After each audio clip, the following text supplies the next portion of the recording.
Welcome to our channel. Today we how to install Copper CRM with Google Workspace contacts, full guide step by step clearly. Begin by opening your web browser. Navigate to the Copper CRM website. Click on the Sign Up button to create a new account.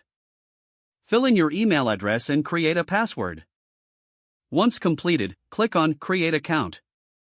You will be prompted to allow Copper CRM to access your Google Workspace account. Click on the Allow button to grant permissions.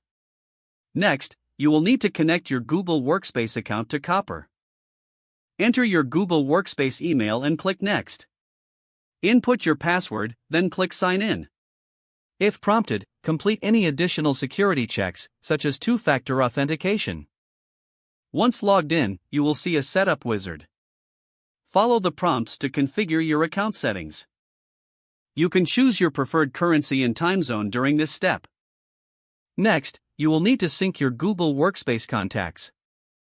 Locate the Contacts section in the Setup wizard. Click on Sync Contacts to start the synchronization process. You may need to confirm the permissions for Copper to access your contacts. Check the box to agree to the terms and conditions. Click on Continue to proceed with the sync process.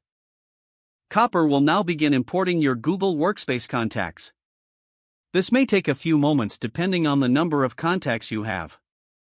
Once the import is complete, you will receive a notification. Review your imported contacts to ensure everything looks correct.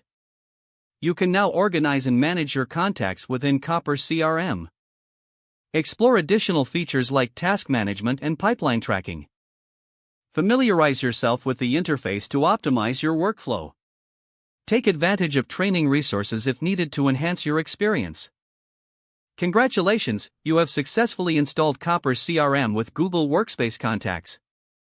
If the page does not load, refresh the browser or try again in a private or incognito window. Make sure you are using the correct email address, then retype it carefully to avoid small typos. Don't forget to like this video and subscribe to our channel for more step-by-step tech guides.